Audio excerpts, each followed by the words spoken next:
Hey, it's Steven with dnnOsphere. Today I'm going to show you a little utility that we built and we're making available through dnnOsphere.com that allows you to test journal entries into Active Social. Active Social has a journal API. If you're familiar with the product, the journal is a lot like the Facebook wall.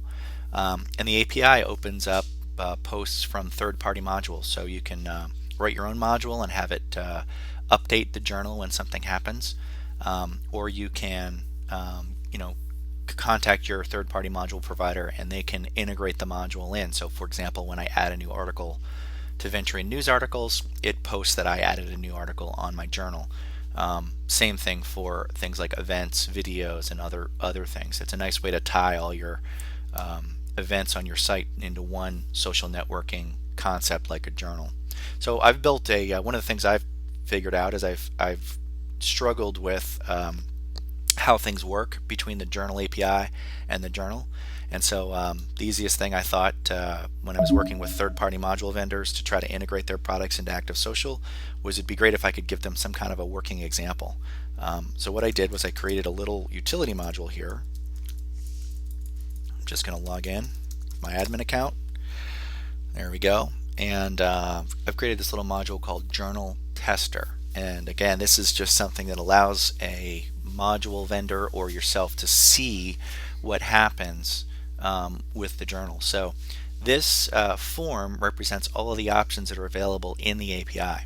So you'll notice the first option is this a profile journal? In which case it turns off the group selection, or is this a group journal? Then I can select which user's posting it. So I'm going to pretend this allows you to impersonate another user. I'm going to use Stephen Webster here.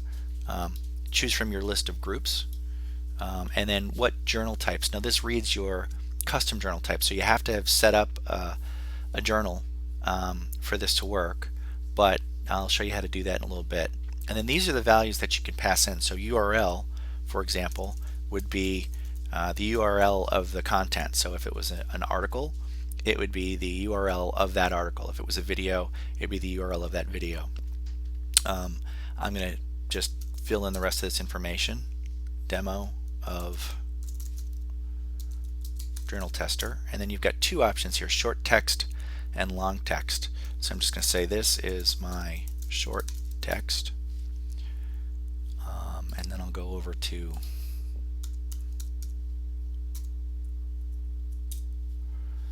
this guy and just grab a little bit of fake content for my long text.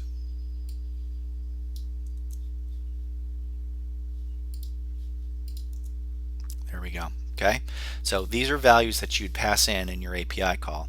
The last option is what level of security you want. Now the journal supports multiple levels of security, and this checkbox basically allows you to select it. So community means anyone that's a member of your site and is in your community role can see it. Everyone means everyone, including anonymous users. Friends only would correspond with a profile, and that means only people that I am friends with on the site can see it. Group members means it only posts to members of the group, displays in the group journal and the summary journal. Private roles only and inherit are options that are available to you as well.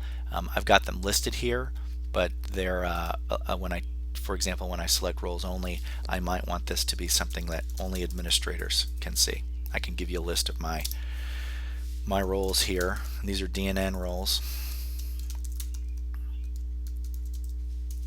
Okay, so you kind of keep listing out your roles. Now I'm going to do this example with just everyone so that you can see what that looks like. Now, so here's what I want to pass in. These are all the options I want to pass into my journal. So my next step is really to say, okay, what does this actually look like? So if I click the Show Code button, it actually brings up this is the journal call. So this first part right here is the C# code you would use to make this call. Now this assumes that each one of these, journal access key, group ID, user ID, these are all variables that you would pass in through your code. This is also this example also has a direct reference to the Active Social API, the Active Social DLL. There's another way to do this using reflection, where if Active Social is not installed, you can handle the error. I'm going to show that in a different way, but for right now I just wanted to illustrate this is the call that's made in code, and then below that these are the actual values that would be passed in. So this is the same code but with the actual values. So there's our API key, this is our user ID, this is our group ID, there's our link. You can kind of see how this all works. So this gives you an idea. Here's our security, everyone. So this gives you an idea of what gets posted and how it gets placed into the code. And then if I want to actually go ahead and post this to the journal, I can just click post to journal. And then if I come back over here to my community page, you'll see there's my post. So demo of journal test, and then here's my long string. There it all is. Now if I wanted to post something different, so I'm going to come back over here to journal tester. I'm going to leave it on administrator, test group, articles, google.com, another test, another short text. This is my long text. Do it for community only. Post to the, oh, I didn't click community only. It's okay. Change it to community. Come back over here. I should have two posts now. There we go. Another text. And you'll see this one is set to everyone, and this one is set to group members. And I can comment on these, etc. This has all the same journal functionality as anybody else. So this is just an overview. This module will be downloadable for free off dnnOsphere.com to registered users. I'm going to include an article with it that describes a little bit more detail about how to get it installed and how to use it, as well as a little bit more information on the setting up the journal entries themselves. Hope this was helpful and appreciate the time.